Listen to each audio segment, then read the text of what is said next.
অতি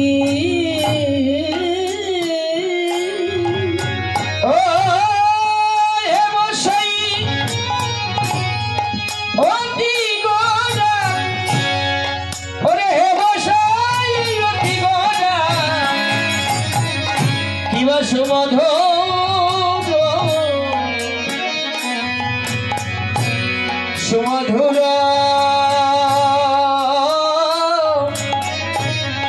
হাসো তোরা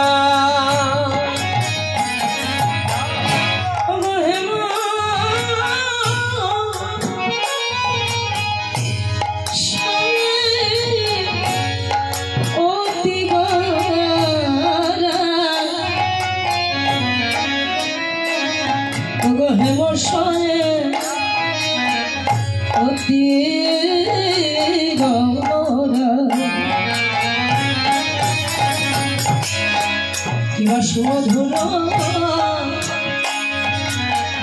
হাসছরা যেন মধুর মধুর হাসিছে আর মধুর মধুর হাসিছে আর মধুর মধুর হাসিছে আর মধুর মধুর হাসিছে পুরব কথা মনে হয়ে মধুর মধুর হাসিছে মনে হয়ে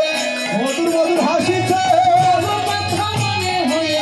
মধুর মধুর হাসিছে পুরবের কথা মনে হয়ে মধুর মধুর হাসিছে বলে সেই তো এসেছে আর সেই তো এসেছে সেই তো এসেছে আর সেই তো এসেছে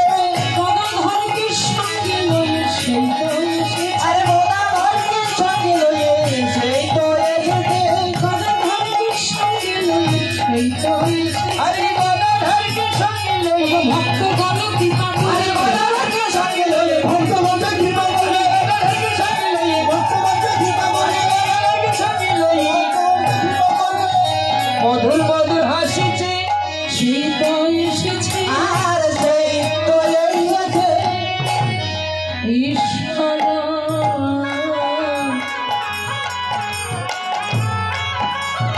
পরম কৃষ্ণ পরম কৃষ্ণ সচ্চিদানন্দ বিগ্রহ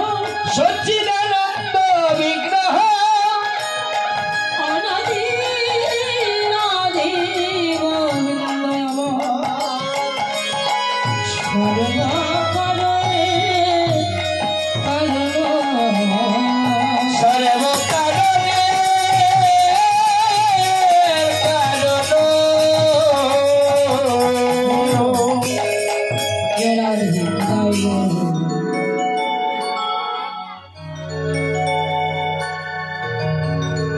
হরে কৃষ্ণ জয় নিতাই জয় গৌর হেম সাই অতি গুণা বাবা হেম কথার অর্থ কি রাধে রাধে হেম কথার অর্থ হলো সোনা যেটা কি স্বর্ণ বলা হয় তাহলে এই প্রাকৃত জগতের স্বর্ণের সঙ্গে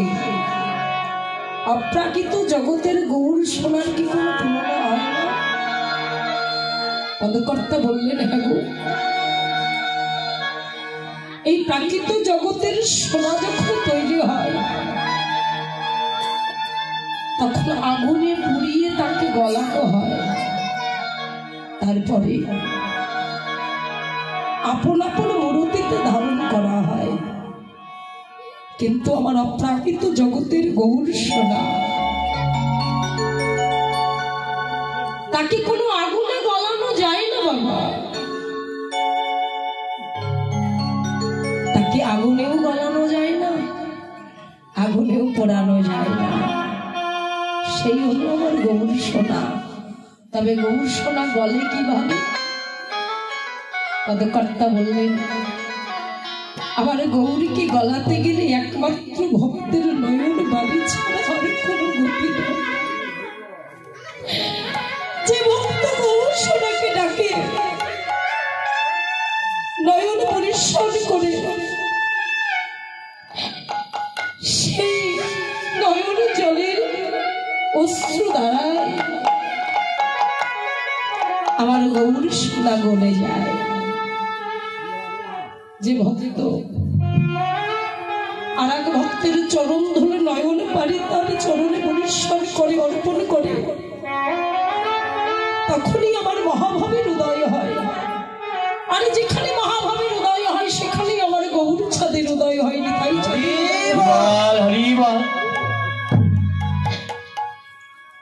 এই প্রাকৃত জগতে এই কলিযুগে চোখের জল ছাড়া আমাদের আর কোনো গতি নয়।